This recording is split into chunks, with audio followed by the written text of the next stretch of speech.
అందరికీ నమస్కారం. ఎలా ఉన్నారు అందరూ? Thank you so much each and everyone.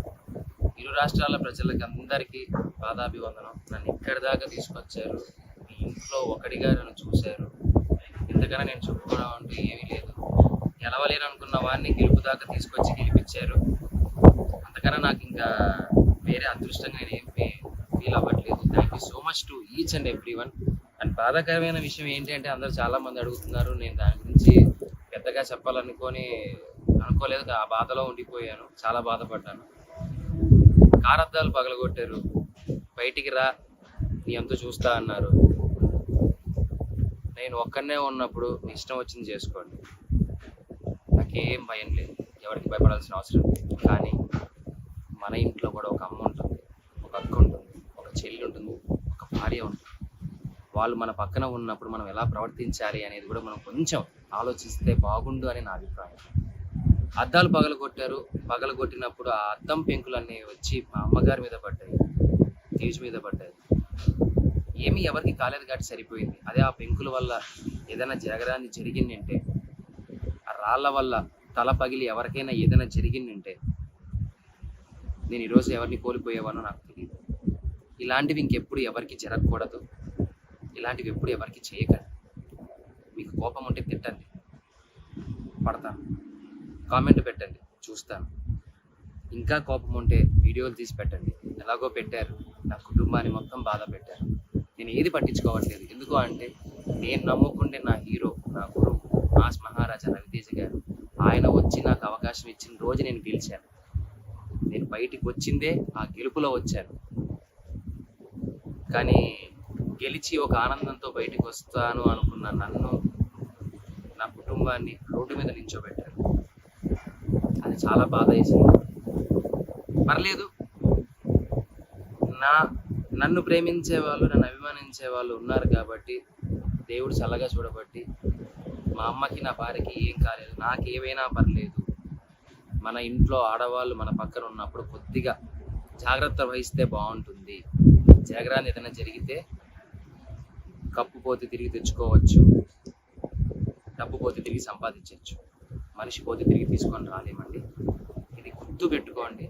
చాలా రిక్వెస్ట్గా అడుగుతాను, దయచేసి ఇంకెప్పుడు ఇలా చేయకండి ఎవరి దగ్గర. Thank you so much. ఇప్పటికీ మీకు నా మీద ఏదైనా కోపం ఉంటే ఎక్కడ రమ్మంటారు చెప్పండి, వస్తాను, మీ ఇష్టం. కానీ ఎవ్వరికి ఇలా ఇంకెప్పుడు చేయకండి. I love you all. Thank you for each and everyone. Support చేస్తున్నందుకు ఇంతకన్నా ఏం చెప్పలేదు. Thank you so much. అందరికీ నమస్కారం. సమాజమే దేవాలయం, ప్రజలే దేవుళ్ళని అన్న నందమూరి తారక రామారావు గారంటే, ఆ నినాదాన్ని సమాజమే దేవాలయం, ప్రేక్షకులే సినిమా వాళ్ళకి దేవుళ్ళు. అలాంటి ఒక రైతు కుటుంబం నుంచి వచ్చిన నాకు ఒక పేరు ఇచ్చినటువంటి ప్రేక్షకులు ఎప్పుడు కూడా నాకు దేవుళ్ళతో సమానం. చాలా మంది రకరకాలుగా మాట్లాడుకుంటున్నారు. స్టార్ మా వాళ్ళు శివాజీని వెనకాల పెట్టారు, అక్కడ పెట్టారు, ఇక్కడ పెట్టారు, వేరే వాళ్ళని ముందుకు తీసుకొచ్చారు. ఇవన్నీ నేను ఒప్పుకోను. ఎందుకంటే వాళ్ళు ఒక పద్ధతి ప్రకారం ఒక ఫార్మెట్లో వెళ్తారు. దాని ప్రకారం ఈరోజు ఓటింగ్ జరిగింది. దాంట్లో విజేతగా నా బిడ్డ పల్లవి ప్రశాంత్ గెలిచాడు. వాడు గెలవాలనుకున్నాను. ఎందుకంటే ప్రజలు ప్రతిసారి ప్రభుత్వాల చేతులు ఓడిపోతుంటాయి, కామన్ మ్యాన్ ఎప్పుడు ఓడిపోతుంటాడు. కానీ ఈ సీజన్లో కామన్ మ్యాన్ గెలవాలి అని గెలిపించాలని దృఢ సంకల్పంతో ఎప్పుడైతే ప్రశాంత్ వచ్చే వరకు నాకు అటువంటి ఆలోచనలు లేవు. నాకు అప్పుడు అనిపించింది, ఇలాంటి ఒక పల్లెటూరు నుంచి వచ్చిన నాలాగనే వచ్చాడు ఈ షోకి. నేను ఎలాగైతే ఇండస్ట్రీకి వచ్చాను, అలా వచ్చిన ఒక వ్యక్తి సక్సెస్ అయితే కోట్ల మందికి ఇన్స్పిరేషన్గా ఉంటుంది అనుకున్నాను. అది భగవంతుడు నా మనసులోని కోరికను ప్రశాంత్ రూపంలో తీర్చాడు. ప్రశాంతే కాదు, యావర్ లాంటి ఎటువంటి బ్యాక్గ్రౌండ్ లేని మనుషులు ఇక్కడ నాతో పాటు కంటెస్టెంట్లుగా రావటం, వాళ్ళకి నాకు మా హృదయాలు కలవటం, ఇదంతా కూడా దైవేచ్ఛ. అంతేగాని ఒక గ్రూప్ లాగా ఆడాలనే ఆలోచన కానీ, లేదంటే మన ఆటలో ఇంకొకళ్ళు ఇన్వాల్వ్మెంట్ ఉండాలనేది పరమ బూతు. అది మూలసూత్రానికి, బిగ్ బాస్ షో మూలసూత్రానికి అది విరుద్ధం. దాన్ని బలంగా నమ్మి అంతఃకరణ శుద్ధితో నేను పనిచేశాను ఈ బిగ్ బాస్ షోలో. నేనేంటో, నా క్యారెక్టర్ ఏంటనేది ప్రజలు చూడాలనుకున్నాను. అది చూశారు.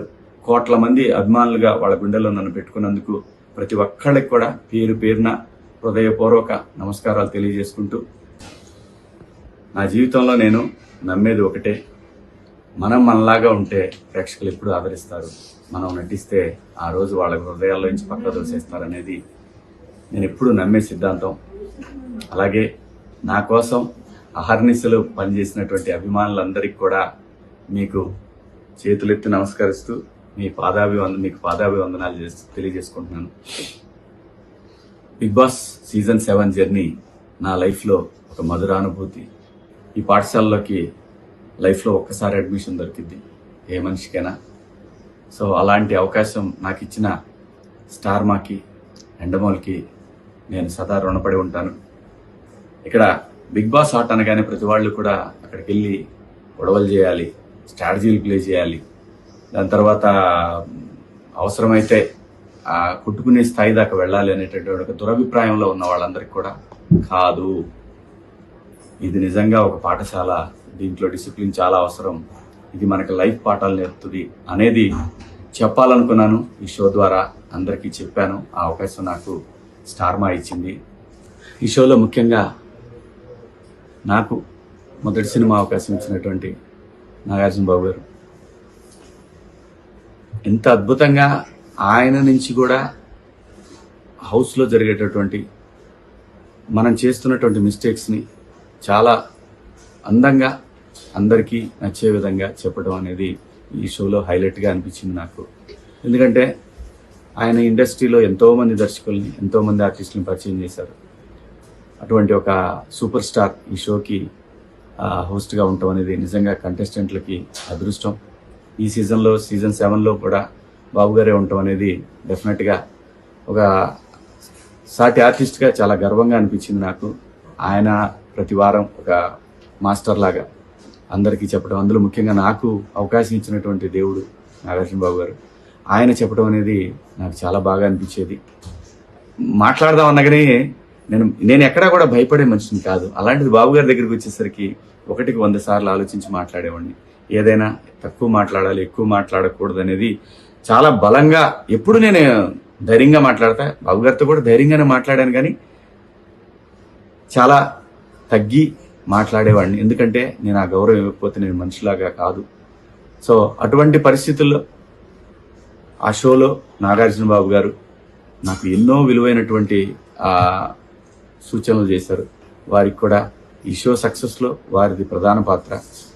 ఆ షోలో నేనుంటాం నా అదృష్టంగా భావిస్తూ బాబు గారు మీకు సదా రుణపడి ఉంటాను. నాకు సపోర్ట్ చేసినటువంటి నా అభిమానులందరికీ కూడా, మీ అందరికీ కూడా పాదాభివందనాలు. త్వరలోనే మిమ్మల్ని కలుస్తాను. ఇప్పుడే ఇంటికి